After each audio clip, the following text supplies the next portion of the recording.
In higher ed, we're all looking for big wins, but reducing a 75% application abandonment rate and achieving a 90% conversion rate, that's next level transformation. Michael Battersworth, CMO at Texas State Technical College, shares how they achieved this by streamlining the application process with Element 451. Our Element journey began out of a necessity. We were switching to a new SIS, and the application process was going to pose some real usability issues for us.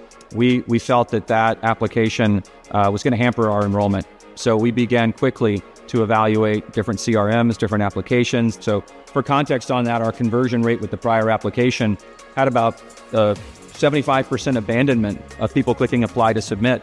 And the first weeks after going live with Element, we saw an 80% conversion, and that's now up to 90. So improving the usability of that application on the front-end process has had a significant advance in our intake. When technology works for students, it works for you. Visit element451.com to see how simplifying the application process with artificial intelligence will lead to significant results for your institution.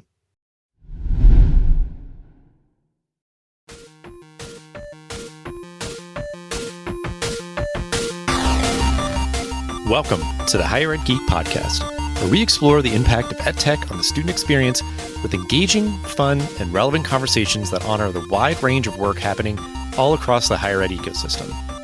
I'm your host, Dustin Ramsdell. I've been working in and around higher ed for the past decade, focused on student support and digital experience. Join me every week for discussions with some of the best minds in education technology.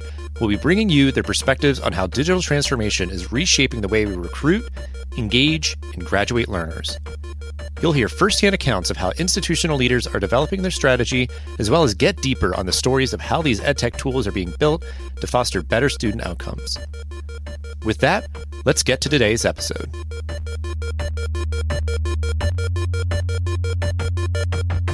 Greetings, everyone. We are here with a super special live episode of the Higher Ed Geek Podcast, recording here in Charlotte at the Engage 2025 Summit. So really excited to be doing a bunch of episodes here. This episode, still early in the first day, here with Devin Purgason from Forsyth Technical Community College. So you're a well-known kind of person on the Enrollify podcast network and just in this world in general. So I'm really excited to talk with you and just kind of have a conversation about kind of your journey with AI. You know, that's what this event is sort of all about, is helping to kind of shepherd folks through kind of their learning experience with AI, kind of amplifying and maximizing its usage and everything. But just in case folks don't know who you are, if you want to briefly introduce yourself and your professional background, then we'll get into the rest of our conversation. Thanks so much, Dustin. Thank you. So as you mentioned, I'm Devin Purgason. I serve as the Associate Vice President of Student Experience, Marketing, and Outreach at Forsyth. And, you know, I've been working there for 5 years. We've been an Element customer for 5 years now. You know, we started in 2020 with them. And then, you know, the AI, generative AI, rolled out in 2023, and when that happened, it really changed a lot of the ways that we work and function at Forsyth Tech. You know, so that's a little bit about me. I have the privilege of leading our marketing team, our communications team, recruitment, outreach, and then also our student care team. Yeah, and I think it's just cool that you're. You know, time at your institution has kind of just coincided with like Element, and then like kind of marking and time the sort of, you know, wave of AI transformation that's kind of hit. Yes. So that being kind of endemic to your story and everything. And what are you excited to hear about at this event? Because I'm curious, I think just with obviously like so much of your story and experience being kind of informed by Element and AI and everything. But like when you come to an event like this, what are you excited to hear more about? Yeah, well, I mean, first off, I'm so excited to hear about all of the advancements and new features, things that are coming to the platform, because that has been something that, you know, it's almost like the you know, the Apple keynote when they're like, oh, we're releasing a new phone and it does this. And so, you know, we've heard some of those things already today. I think another thing that I'm really excited about is just learning more about new tools, how other institutions are using AI and things of that nature, because as you know, the landscape is so fluid and it changes so quickly, and new tools, new things happen all the time. And so I'm just excited to learn about what's on the cutting edge, because it is so rapidly changing. Yeah, and I think what's kind of interesting for me is I start to come to more events like this, of these sort of, user summits, whatever. It's, specific to a platform. And I think, Engage does kind of do a good blend of sort of the like higher level strategic kind of, observing of trends. But then like, I think it's important to, this kind of moment, get a little bit more tactical of like, well, this is a tool in our tool belt. How do we use this particular one, to sort of like reach our goals and everything? So I think you can kind of, if you end up going too far in the end of just sort of like observing the trends and kind of high level stuff, you might feel like, okay, cool. But then like, well, I'm using these specific tools. How do I do that? And obviously vice versa too. You don't want to get like kind of overwhelmed with so much tactical and just like functional pieces without sort of acknowledging what else is happening in the world and stuff. So I think, it is really helpful to kind of, have a moment like this where, you can like really highlight new stuff. You can say, well, this is what people are doing with the stuff that's already out there. And then also kind of just be acknowledging like, we exist in a world of different trends and things happening. So let's just like give, sort of honorable mention to that. So I think it's just a really, good blend. I was here last year and had a great time, and just being here now, it's just been, a great start. We're kind of fresh off the keynote and stuff like that. So we got a lot in store. But, what I'm going to try to ask a lot of people, what I'm curious about, I think with, an event like this, obviously, again, it's people kind of, honestly, it's kind of like you have to kind of be vulnerable a little bit of like, I'm here to learn. Like I'm acknowledging that I don't know everything. I need to kind of, connect and network, learn from people and all that. So to kind of like talk about that context, I'm going to ask, as many people as I can for these interviews. It's just like, what has your learning journey been like with AI? Like, were you skeptical at first? Did you embrace it? Were you early adopter? Because I feel like I'm kind of never like an early adopter with a lot of things. I'm like, I'm just going to observe and see. And then, I'll be maybe, middle of the curve or something. But like, what was your journey like with kind of embracing AI? Absolutely. So I feel like maybe, we need people that are early adopters and people that are not early adopters, because it helps us stay balanced, right? I'm a little bit on the other side of the spectrum where I dove into ChatGPT. Our president was the same exact way. She, as soon as generative AI came out, she was like, okay, we're creating a committee that can talk about these things and create policy and procedure.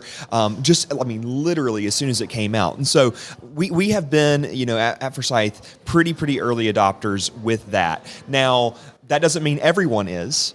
And so what we have to do is we have to really be cognizant of different people's comfortability with AI. And so I think that's been something that has been good for me, because, as I said, I can jump in head first sometimes, which is not always the best thing, but it has proven to be really useful for our students, for our institution. So I really love that. Yeah. Well, I think there's the other side of it where like if people are kind of overly skeptical or like wary and all that, then you're, maybe getting a little late to the party, or just sort of like you're creating this kind of wild west of like people are doing it without any sort of like guardrails or, guidance and support and all that. So I think, it's great to hear that your institution was at least sort of like, well, we need to like start somewhere with kind of giving some framework and like have kind of a sandbox for people to play in. And I would imagine being kind of acknowledging that like this will likely evolve and change as like the platforms sort of evolve and change. And, because I think that's sometimes like the downside, of just sort of like being like, well, I don't know, maybe this thing will just pass, or it's just a fad or something or whatever. And you just sort of like, again, you don't give kind of the support to people who are like, I'm curious, I want to learn more, like, and then like there's events like this and whatever else, but like even just on a very like micro level, like how are we trying to like just open up the box a little bit, let people kind of like play around with it and kind of demo it or something. And then, again, it is, even with everything else, like some people are going to be like the power users on your team with any platform. And then other people are just going to be like, I just do what I got to do on there. But other people are like, well, I set up all these like, little widgets and reports or this or that or whatever. So like you said, there's always going to be that spectrum, but you want to like sort of guide and support people, through that kind of process and everything. Wherever they are in that journey. Yeah, absolutely. Have there been any like, I think, just we could maybe point folks towards these. Have there been resources that come to mind specifically, like, or has it just been like, is there sort of exposure to a lot of people sort of writing and thinking on this? Like, what are resources that have been helpful for you and your kind of learning and embracing of AI? Yeah, I really think a lot of the folks around Element have helped. In the Enrollify network, you all have some wonderful resources and podcasts, especially that center around AI. That's been very helpful. Well, I appreciate the shout out to the network. And I think, that idea that like there's some shows that are, specifically about it and, it's really prominent in all the episodes. I feel like I kind of sprinkle it in and all Yes. that. So I think it's, I think we're at that phase where it's like, even if your show is not explicitly about it, you might just be sort of being like, okay, how are you integrating AI to your work? And it's just sort of like one of many questions, and kind of Yes. people just like acknowledging like, yeah, we're looking into, into it and researching it. And again, that's sort of just openness, curiosity, sort of, just doing kind of that due diligence, sort of looking into it. Cause I think, and I'm appreciating, I think, that just a lot more people are talking and thinking about it. But I think, I hope others follow our lead of just trying to, I think, like wholeheartedly make space and places, in person, virtual, whatever, to like have these conversations. Cause I think it's all the different functional areas talking about like, well, this is how it's happening here. This is how it's happening for, specific institutional types or for, particular learners, how we're sort of, because I think like that's what I've been appreciating is seeing like, okay, how are we building AI literacy in our students and sort of like embedding it into coursework? How are we, I don't know if you have any anecdotes on this, but like that idea of like the dynamics of how are we kind of shepherding our team through it? Like if there's been things that like you've just shared with your colleagues, have there been, as your leadership has sort of like embraced it from early on, like workshops for like the whole team, like anything I guess you can speak to at your institution that has helped your colleagues sort of like move kind of down on the journey? Absolutely. So every single year in the fall, we have something called convocation, and that is where we basically the school is closed, and all of our faculty and staff, we all come together. All 600 full-time faculty and staff, and we have basically, like a state of the union, a state of the college with our president. And so last year, the entire convocation was so centered on AI, and it started at like, okay, here's the basic. This is not just a buzzword. What does it mean? What does it look like? How are you using it in your everyday life right now? And so it was super helpful to just, have that sort of grounding level setting for our faculty and staff, because ultimately, and this is one of the big reasons that, our president started that AI task force, is because we know that our students are using it. And so we don't want to be behind or, have our heads in the sand, as it were. Whenever it comes to this, we want to be on the forefront, making sure that we understand what our students are using, how to use it ethically and responsibly, and then training our faculty and staff with that. So yes, we do workshops, we do webinars and things like that. We've implemented, we're Microsoft school, so implementing Copilot within our workflows has been really, really wonderful. So yeah, I mean, those are just a couple of the ways that we have sort of helped our faculty and staff get more acclimated and comfortable with AI literacy.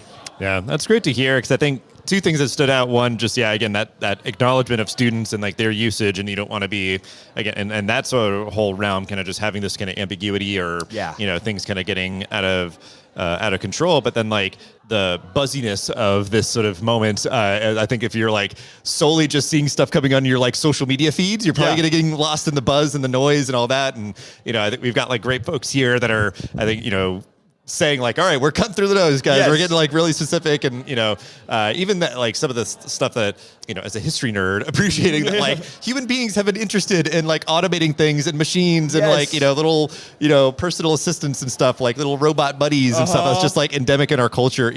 So that idea of like this is not just popping up out of nowhere. It's something that like you can kind of trace a very windy path through hundreds of years of kind of people thinking about this and kind of trying to figure it out. And we're just now at the moment where you're like, it is a new thing in the form of like it taking the shape of just kind of being able to like, have the conversation or chat back and forth. I can, make an image or whatever. But like even the idea that like, autocorrect and whatever else, it's like that stuff is technically like AI. Absolutely. So like we've had it like very much like everyday daily use like in our lives. And I think we just have like kind of overlooked that. But like that, like you want to be able to kind of, if you do have those people that are skeptical, wary, whatever else, kind of bring the temperature down, kind of cut through the buzz and the noise and all that, and then start to, even in kind of this case here, be like, okay, this is how, we're using it in this platform, like get a little bit more tactical and all that. Cause I think that's, getting hands-on, getting specific and all that, like that is one way to kind of like ground and bring down to earth, like a conversation that feels very lofty or sort of like,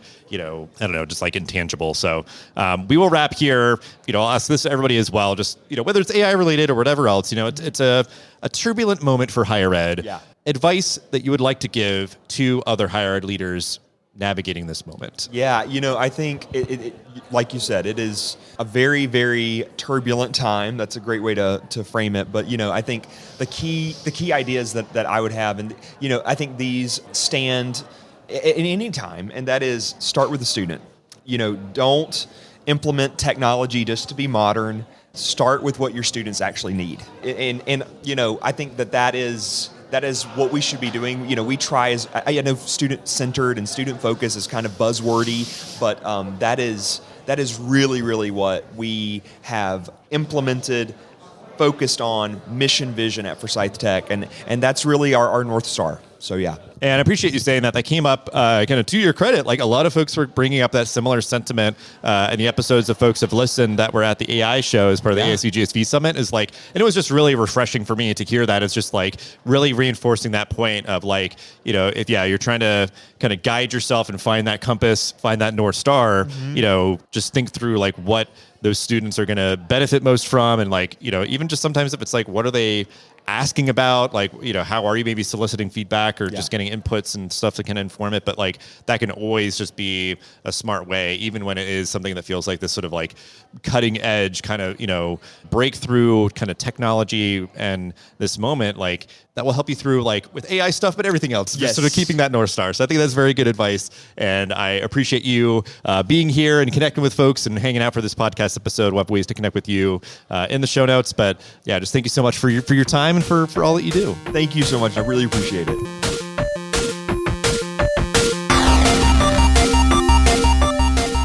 Thanks for listening to the Higher Ed Geek podcast.